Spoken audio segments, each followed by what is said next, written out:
Good evening. சுக்கோணம் ஃபார்மில் இருக்கேன். தண்ணிலாம் இன்னும் வடியவே இல்லை. ஆக்சுவலாக வந்து பார்த்தீங்கன்னா இன்லெட் முடிஞ்சிடுது. ஆனால் வந்து பூமியோட அப்சார்ப்ஷன் ரொம்ப ரொம்ப கம்மியாக இருக்குது. இழுக்கவே மாட்டேங்கிறது சுத்தமாக. ஏன்னா வந்து ஊற்று ஓடி போச்சு ஃபுல்லாகவே. 40 டேஸாக இருக்குது தண்ணி. அதனால் இப்போ ஊற்று ஓடிடுச்சு. சுத்தமாக அப்சார்ப்ஷன் ரொம்ப ரொம்ப ரொம்ப கம்மியாக இருக்குது. இது இன்னும் எவ்வளோ நாள் ஆகும்னு தெரியல. இது 2 நாளாக வந்து இங்கே வெயில் வரல, கொஞ்சம் ரொம்ப மழை வரா மாதிரியே ஒன்று இருக்குது. டெம்பரேச்சர் ரொம்ப கம்மியாக இருக்குது. ஸோ அதனால் இன்னும் எவ்வளோ நாள் ஆகும்னு தெரியல. நிலத்தில் இறங்கி வேலை செய்ய முடியல. ஆனால் இந்த கிணத்து சுற்றி என்னாச்சுன்னா ஃபுல்லாக களையாயிடுது. இந்த கிணத்தை சுற்றி இந்த ஃப்ரண்ட்டில் வந்து ஷெட் இருக்கிற இடம்லாம் பயங்கர களை. செடிங்கள்லாம் ரொம்ப உயரமாக ஆயிடுச்சு. ஸோ நேற்று வந்து என்ன பண்ணோன்னா, அதனால் ஒரு ஆள் ஹையர் பண்ணி நானும் அவருமா சேர்ந்து ஃபுல்லாக க்ளீன் பண்ணி ஸோ இந்த மாதிரி போட்டு வச்சுருக்கோம். கொஞ்சம் இந்த இடத்தெல்லாம் கொஞ்சம் நிரவி விட்டோம் ஃபுல்லாக. இங்கே வைக்கோல் போட்டு வச்சுருந்தோம். ஒரு கட்டு வச்சுருந்தோம் வைக்கோல் இங்கே, இந்த கோழி குண்டு கெட்டெல்லாம் போடுறதுக்கு. அதெல்லாம் ஃபுல்லாகவே மக்கிருச்சு. ஸோ எல்லாத்தையும் எடுத்துட்டோம். எடுத்துகிட்டு அதெல்லாம் நிறவியாச்சு. இங்கெல்லாம் ரொம்ப களையாக இருந்தது. நேற்று கொத்தி விட்டார். நல்ல வேலை. ஏன்னா எனக்கே நடக்க ரொம்ப பயமாக இருக்குது. ஃபுல்லாக களை. இந்த ஃபுல் பேட்சுமே களையாக இருக்குது. சுத்தமாக நடக்க முடியல. சரின்னு சொல்லிட்டு நேற்று க்ளீன் பண்ணச்ச இந்த பேகை எடுத்து விட்டோம். பார்த்தா அதுலேருந்து ஒரு சாரை வெளியில் போச்சு. ஏன்னா எல்லா இடமும் தண்ணியாக இருக்குது. நம்ம நிலத்தை தவிர வேறு எங்கேயுமே வந்து மரங்கள்லாம் இல்லை அதுங்க இருக்கிறதுக்கு.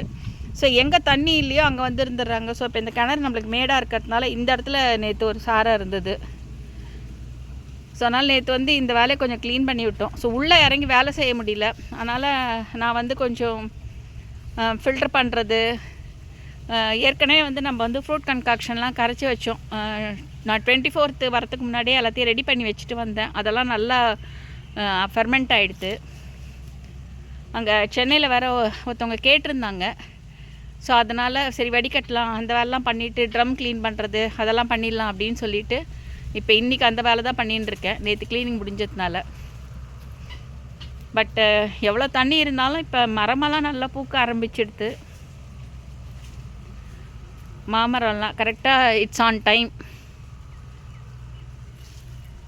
டிசம்பர்லேயே பூ வச்சிருச்சு. இப்போ நிறைய பிஞ்செல்லாம் வைக்க ஆரம்பிச்சிருச்சு. ஸோ இந்த மரம்லாம் ரொம்ப சின்ன மரம். ஆக்சுவலாக அது முதல்ல செத்து போச்சு. அப்புறம் தானாகவே அது வளர ஆரம்பிச்சுது.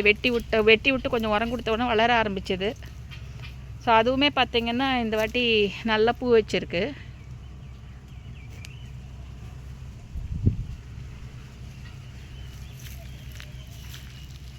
இது பச்சை வாழை இன்னொன்று கொலை தள்ளி இருக்குது. ஸோ ஆஸ் யூஷுவல் வந்து பார்த்திங்கன்னா ஃப்ரூட்ஸை ப்ரொடக்ஷன்லாம் ஒன்றும் பெருசாக அஃபெக்ட் ஆன மாதிரி தெரியல. ஆனால் உள்ளே வந்து கொஞ்சம் சில மரமெல்லாம் வீக்காக இருக்குது. அது மட்டும் பார்க்கணும். ஆனால் ஒன்று என்னென்னா, இங்கே வந்து ஜென்ரலாக அருகம்புல் மட்டும்தான் இருக்கும். கோரை இருக்கவே இருக்காது. கோரை வந்து வெளியில் இருக்கிற நிலத்துல தான் இருக்கும். ஆனால் இந்த மழை வந்ததில் வந்து இந்த கோரையோட கிழங்கு ஃபுல்லாக வந்துட்டு நிலம் ஃபுல்லாக கோரை கிழங்கு ஆகிடுச்சு. இப்போ இது ஒரு பெரிய பிரச்சனை தான். இப்போ அருகன் தவிர இந்த கோரை வேறு இப்போ இருந்ததுன்னா ரொம்ப பெரிய ப்ராப்ளம். ஏன்னா இதையும் அழிக்கிறதே கஷ்டம். ஆனால் உள்ளே ஃபுல்லாக கோரையாக இப்போ நான் உள்ளெல்லாம் போய் இப்போ வீடியோலாம் எடுக்க முடியாது. ஏன்னா கொஞ்சம் வாட்டர் வேறு இருக்குது. செகண்ட் வந்து நான் சொன்ன மாதிரி நம்மளுக்கு மட்டும்தான் மரம் இருக்குது. அதனால் மரத்தில் எதுனா பாம்புலாம் இருக்கான்னு நம்மளுக்கு தெரியல. எஸ்பெஷலி பச்சை பாம்பு, கொம்பேரி முக்கன்லாம் வந்து மோஸ்ட்லி வந்து பார்த்திங்கன்னா மரங்களில் தான் இருக்கும். நல்ல பாம்பும் மரங்களில் இருக்கும். அதே மாதிரி சாரை மரத்துக்கு மரம் போயிட்டே இருக்கும் அது பாட்டுக்கு. ஸோ அதனால நான் உள்ளெல்லாம் போகல. இங்கே ஃப்ரண்ட்டில் மட்டும் நான் கவர் பண்ணின்னு இருக்கேன்.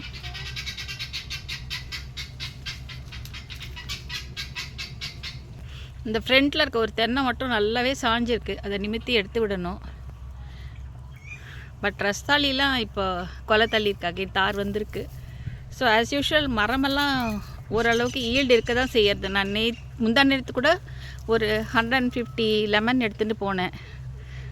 அது பிக்கிள் தான் போட்டுருக்கேன் இப்போது. ஸோ அந்த ப்ரொடக்ஷனில் பெருசாக இல்லை. பட் உள்பக்கம் வந்து ஒரு 2 மரமோ 3 மரமோ சாஞ்சிருக்கு போல் இருக்குது. அதெல்லாம் நிமித்தி எடுக்கணும். அதுதான் வந்து இங்கே பெரிய சேலஞ்சு. அது எப்படி வரும் அப்படிங்கிறதெல்லாம் தெரியல. தண்ணி ரொம்ப நின்றதுனால இந்த மாதிரி இலை ஓரம்லாம் இந்த மாதிரி கருக ஆரம்பிச்சிருக்கு. ஸோ இதெல்லாம் வந்து ஃபுல்லாக தண்ணிலாம் இறங்கி ட்ரையாக பாருங்க தண்ணி நிற்கிறது. ஸோ நல்லா ட்ரை ஆன உடனே தான் கீழே வந்து சூடோமோனாஸும் பொட்டாஷ் பாக்டீரியா அதெல்லாம் கொடுக்கணும். கொடுத்தா கொஞ்சம் இதெல்லாம் கொஞ்சம் கண்ட்ரோல் ஆகும். பட்டு அது எல்லாத்துக்குமே வந்து தண்ணி வந்து கம்ப்ளீட்டாக ட்ரை ஆகணும். ஈரம் இருந்தால் ஓகே, பட் ட்ரை ஆகணும். ஃபுல்லாகவே எங்கே பார்த்தாலும் தண்ணி நீந்துகிட்டே இருந்தால் ஒன்றும் பண்ண முடியாது. இது வந்து நம்ம ஃப்ரூட் கன்காக்ஷன் பாருங்கள் எவ்வளோ பியூட்டிஃபுல்லாக வந்து ஃபெர்மெண்ட் ஆகிருக்கு. இது வந்து ஒரு ட்ரம், இது ஒரு பெயிண்ட் பக்கெட்டில் கலக்கி வச்சுருக்கேன். அதே மாதிரி இந்த ட்ரம் ஃபுல்லாகவும் இருந்தது. ஸோ இந்த ட்ரம் ஃபுல்லாகவும் இருந்தது. இதுதான் வந்து நான் வந்து ஒரு 1/4 விளக்கு எடுத்து வடிகட்டி வச்சுருக்கேன் சென்னைக்கு அனுப்புறதுக்கு. இந்த வடிகட்டி இந்த ஒரு 10 லிட்டர் கேனில் வந்து பாதி தான் எடுத்தேன். இன்னும் கொஞ்சம் வடிகட்டணும். சரி அப்புறம் வடிகட்டிக்கலாம், வடிகட்டுறது கஷ்டமாக இருக்குது. சரி அப்புறம் வடிகட்டிக்கலாம். ஸோ இங்கே வந்து இந்த ட்ரம்ஸ் எல்லாம் கொஞ்சம் க்ளீன் பண்ண வேண்டியது, அதெல்லாம் பண்ணிக்கலாம்னு சொல்லிவிட்டு அப்படியே எடுத்து வச்சுட்டேன்.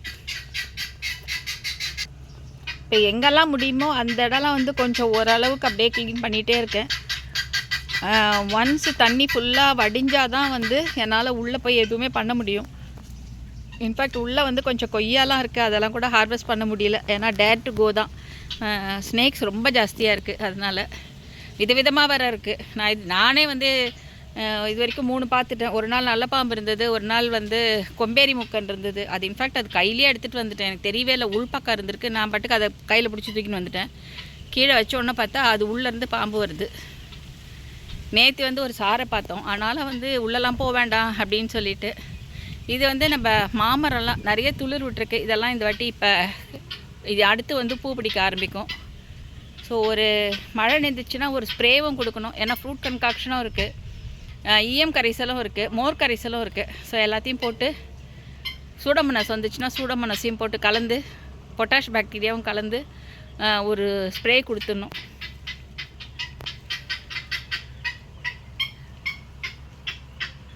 ஒன்ஸ் இதெல்லாம் வடிட்டோம், நான் அப்புறம் ஒரு அப்டேட் கொடுக்குறேன். தேங்க்யூ.